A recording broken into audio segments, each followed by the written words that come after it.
If you have to roll a 2+ to charge, don't roll a 1. Today I'll be covering volleying. The Bow-Chosen are my friendly regiment, and the Ugars are the target regiment. Line of sight and front arc facing.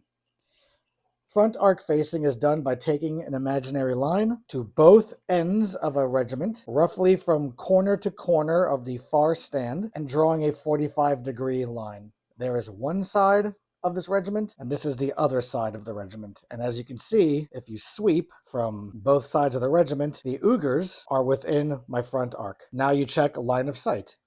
Line of sight is very simple for volleying. You take a single stand within the regiment and a single stand within the target regiment and draw an imaginary line between the center of the front facing of your stand against the center of any facing of the target regiment's stands. So let's pick the bottommost Bow-Chosen regiment and the bottommost Ugar regiment, and we'll draw a line from the center to center. There is no obstructing terrain and there are no regiments between us. Thus, we have clear line of sight. All that's left to do is to measure your effective range. You measure each stand from a single point to a single point of an enemy stand. At this point, you do not have to be centered. So I will attempt to always find the shortest route between each stand. So if we draw a line from the bottom Bow-Chosen stand right there, that would be the closest line. Then you go to the next stand, the center stand of the Bow-Chosen, draw a single line to any point of any stand in the target regiment, going for the shortest line possible, and same for the top stand of the Bow-Chosen. So basically, let's say the Ugars were like this. Now you would check your effective range from the corner of this Bow-Chosen stand to the corner of that bottom Ugar stand, and then you would draw another line from the center stand to the Ugar stand, and then you would draw another line from the corner of the top stand to the Ugar stand. So each stand is trying to find the shortest route for the shortest range possible. Now that you've measured your effective range, you take dice equal to the barrage of the regiment and assign it to each stand. Bow-Chosen have 5, so there'd be 5 there, 5 there, and 5 there. And if the command stand is within range, typically your middle stand, you get an extra dice. And that would be the dice pool you roll to volley against the Ugars.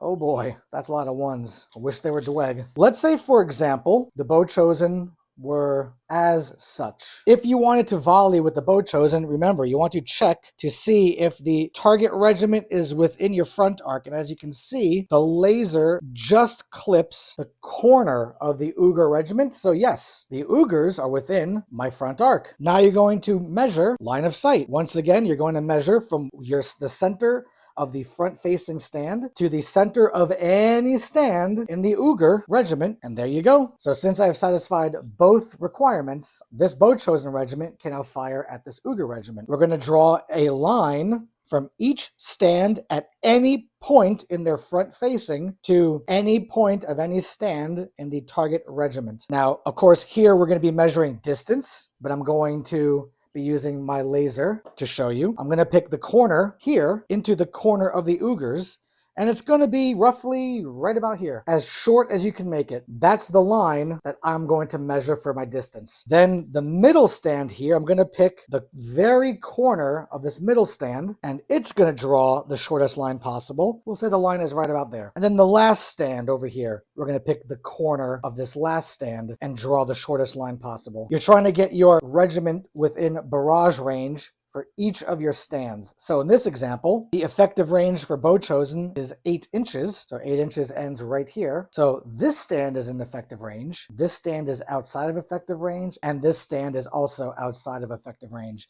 So when we add up our dice, I just add an extra dice for the effective range. For demonstrative purposes, I don't have the space to show this. Let's say this stand is within effective range. This stand is just within barrage range. And this stand is outside of barrage range, which for Bow-Chosen are 16. The dice each one of these stands would contribute would be 5, 5, 0, 1 for the leader and 1 for effective range. And that would be the total pool of dice you would have for these bow chosen. So how does obscuring work? Here we have a forest, and we're going to check for obscuring volleying. We're going to go through the same steps that we just did. First, we're going to check, is the target regiment within our front arc? Yes, it is. Is the target regiment in our line of sight? Now, what I'm going to do is pick the center of one of my stands and the center facing of one of the enemy stands. As you see, the laser crosses the obscuring terrain if you chose the center of that facing, but we're going to choose the center of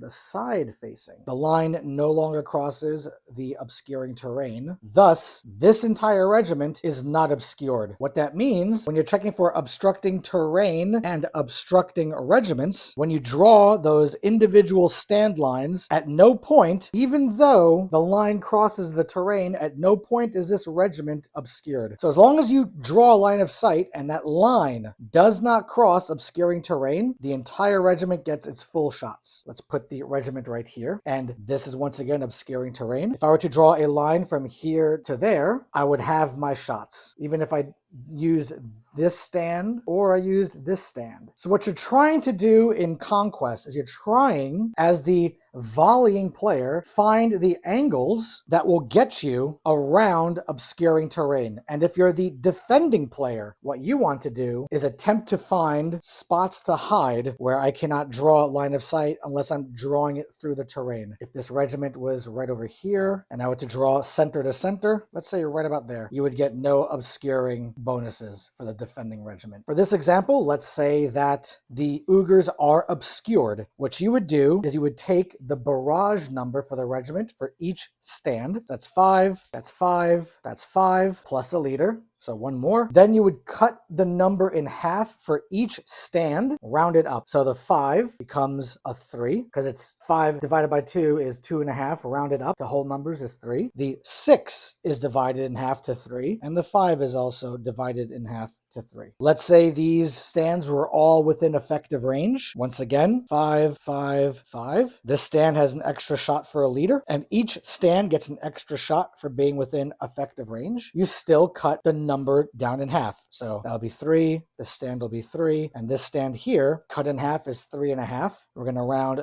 3.5 up to 4. And this is the dice pool that this regiment now has to shoot at the Uyghurs. Once again, a couple of 1s, great for bow chosen. I wish they were Dweg. So in this example, this piece of terrain is size 3. The Uyghurs are size 2, and the bow chosen are size 1. Check for front facing. Correct. The enemy regiment is within my front arc. I check line of sight, drawing a line from a single stand to a single stand from center to center. Correct. I do see it. For example, if I were here, I could not see them at all, but since I am here, I can see them. So they're within my front arc and I can see them. So now I can take a volley action. So now you're checking for obscurement. Remember, this terrain is size 3. Obscurement is also checked from a stand-by-stand basis at any point on any of the front facing of the stands. So I'm going to draw a line that benefits my bow chosen as much as possible for each stand. This corner to this corner is the shortest distance. So this stand is within, let's say, its barrage range. So it's going to get 5 dice. This stand here, even if I were to measure from the corner of the stand to the far corner of this stand, you can see that the laser clips the size 3 terrain. This stand cannot see that regiment. It gets 0 dice. And same with the top stand, it also gets 0 dice. This regiment is now volleying with 5 dice. Oh, I got at least a 1 out of that. Once again, wish they were Dweg. Now I have my Ice Jotnar. So bow chosen are size 1, Ice Jotnar is size 3, and Uyghurs are size 2. Check to see if the target regiment is within my front arc. Yes, it is. Check to see if I have line of sight. I'm drawing the center of this stand to the center of that stand. Correct. So you're within my front arc and line of sight. We're good to shoot. Now we're going to check for obstructing. This corner to this corner is not crossing the Ice Jotnar. So this stand gets its full dice for barraging. This stand and this stand can draw a line. It is not crossing the Ice Jotnar. It gets its full complement of barrage dice. But this stand back here is completely blocked by the size 3 Jotnar, no matter how I use the laser. So this stand contributes 0. This stand is also my leader stand, so my leader now also contributes 0. I have 10 dice to volley against the Uyghurs. I will give one final example. My Bow Chosen has just drawn their card and they want to activate. This is an enemy Uger regiment and an enemy Ice Jotnar regiment. I want to fire at the Ice Jotnar because the Ice Jotnar only has 2 health left, 6 and a 6. But my Bow Chosen, checking my front facing, is way out of sight for the Ice Jotnar. So I have to spend my first action to move or reform my Bow Chosen. In this example, I'm just going to wheel. I'm going to wheel a little bit. Does the laser pass Ice Jotnar? No. We're going to wheel a little more since I have more movement. Does the laser now hit the Ice Jotnar? It does.